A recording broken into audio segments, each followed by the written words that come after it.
Pre-Algebra, Chapter 5, Section 8, Scale Drawings and Models. So a scale drawing, or scale model, is used to represent an object that is too large or too small to be drawn or built at an actual size.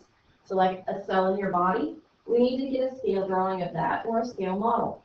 A building, we would make a scale model or a scale drawing of it before we started building it so that we know what it's going to look like afterwards. We need those scale drawings in order to actually make the building. It's our schematics. It tells us how to build it. It tells us what's in the walls, all those kinds of good things. But we can't do it to actual size. It has to be scaled down. So a scale is determined by the ratio of a given length on a drawing or model to its corresponding length on the actual object. For instance here, for every inch of our house plan, it represents 2 feet in real life. So that is a scale.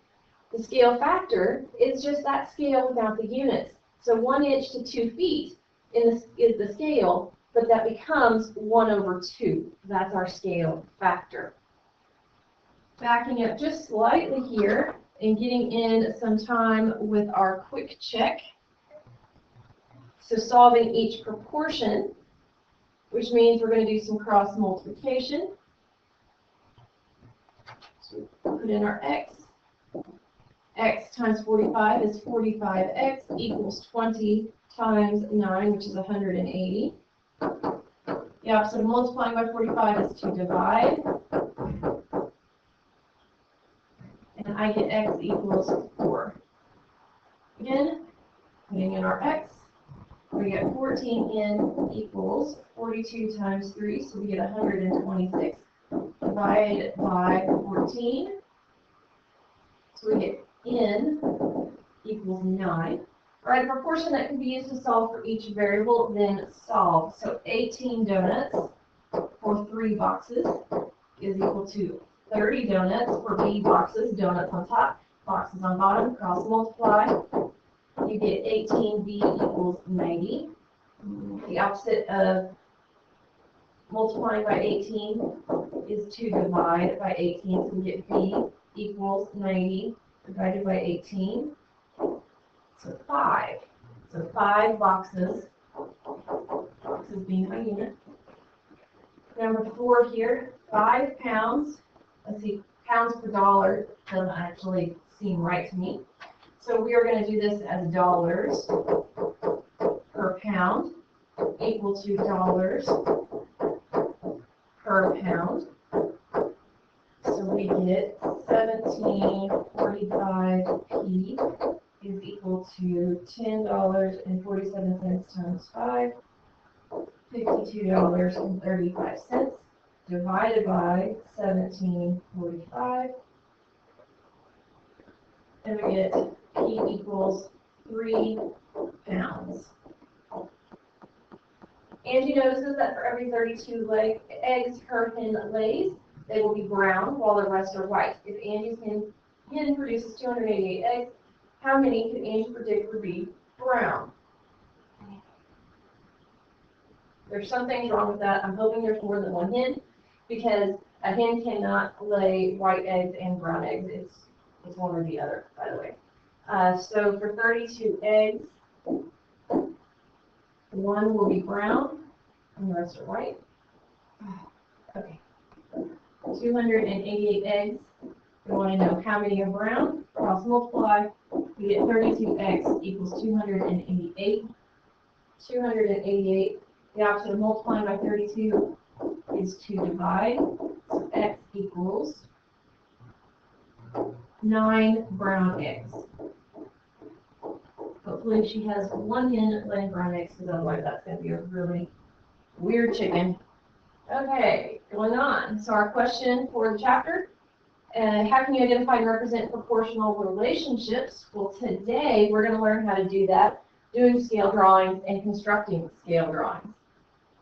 Suppose a model of a dragonfly has a wing length of 4 centimeters. If the length of the insect's actual wing is 6 centimeters, what is the scale of the model? So we always go model length to actual length. So the model length is 4 centimeters. Actual is 6 centimeters. Set it up.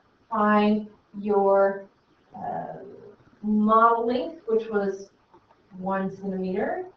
What is the scale of the model?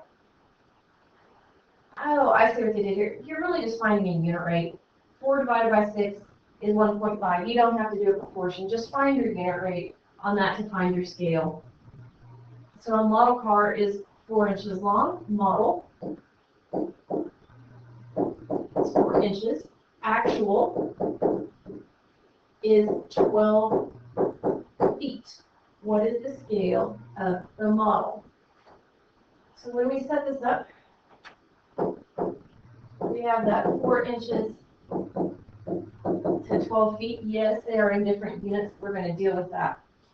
We want to get our scale in a unit rate. So we want that to be a 1, which means I'm going to divide by 4 on top and bottom, which will give me a 1 inch on top to every 3 foot on the bottom.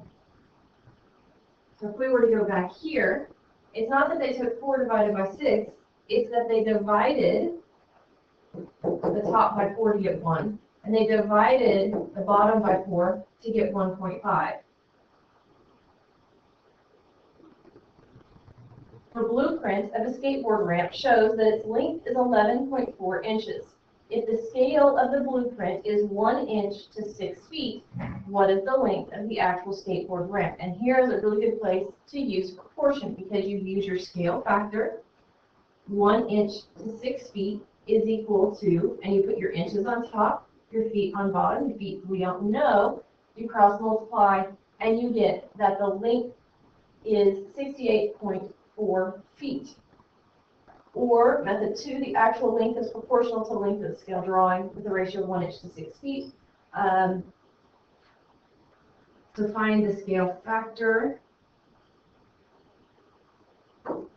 So what they're saying down here in method 2 is you find the scale factor, so you turn those feet into inches, so we have the same units, 1 inch to 72 inches.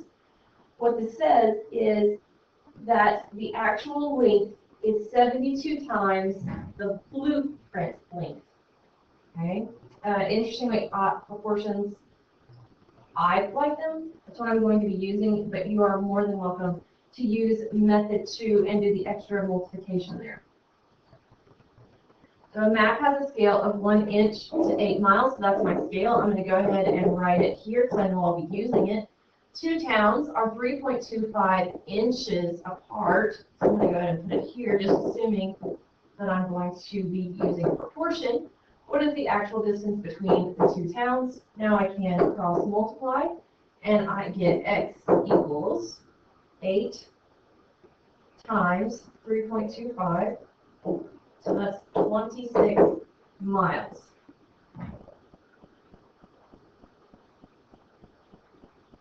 The blueprint of a skateboard ramp. Hold on. There we go. That's the new one. We're still at 1 inch to 6 feet. What is the length of the actual skateboard ramp? So the actual length equals 72 times the blueprint length. Okay. So some of my slides got out of order. And so that 72 times the blueprint length means that A represents the actual length here. B represents the blueprint length. So you would say A equals 72 times B. So A is equal to 72 times that 11.4, which they told us in the scale factor up here. So we get 820.8 inches. If you can convert that back to feet by dividing by 12, you get 68.4 feet. Lilia is painting a mural at the community center on a wall that measures 18 feet long and 12 feet wide. So our picture is 18 feet long, 12 feet wide, 12 feet tall. Make a scale drawing of the mural. Use a scale of 1/4 inch equals 3 feet. Use a 1/4 inch grid paper. So the first thing we have to do is find the measure of the walls and the lengths of the drawing. So here we have a drawing width of 1/4 inch over 3 feet. Okay, and that was our scale drawing, our scale. a quarter of an inch to 3 feet. And now we have to do each of these separately. We have to find the width, how long it is. So that's what we're doing here, the first one, 18 feet on the bottom. We cross multiply, and we get that the length, when we solve it out, is 1.5 inches on our grid paper. And you would need to do the same thing for 12 feet. So here we do it with the 12 feet, so that is how tall it was. So still using the same scale, a quarter of an inch to 3 feet is equal to W inches over 12 feet. And when we cross multiply and divide out, we get 1. So it's 1 by 1.5. And what they have here is they have to scale quarter-inch graph paper. So you make a sketch of the drawing, use a quarter-inch grid graph. Since it's 1.5 inches, that equals 6 squares, and 1 inch equals 4 squares. Draw a rectangle that is 4 squares by 6 squares. So 1.5 inches, if each one of those is a quarter, there's 4 quarters in a whole, plus those 2 more for that half. That's how they get 6 squares, because each square is a quarter of an inch. So that's how big it would be. Hold on, I did not fill it in. So this is 6 squares. 1, 2, 3, 4, 5, 6 by 4.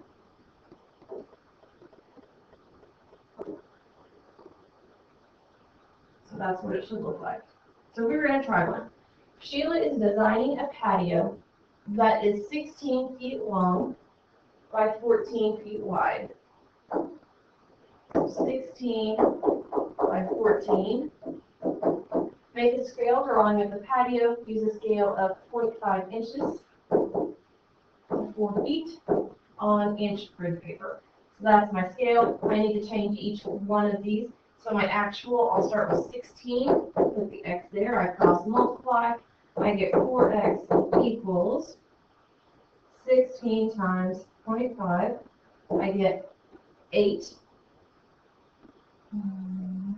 divided by 4. So x equals 2. And then I do it again. But I do it with my 14 this time. Cross multiply. 4x equals 7. So x is equal to 7 divided by 4. 1.75. And if we were to do our grid paper, we would color those in. As long as you're giving me the dimensions here, I'm going to be happy. Let's go ahead and put our units in here for inches. So we have that. So those are the new dimensions of our drawing. So our vocabulary, as we talked about, scale drawing, scale model, scale, and scale factor. How can you identify and represent proportional relationships? Well, in this case, we are working with scale factors to show proportional relationships. Write about yesterday's lessons on proportions. How did it help you learn today's material?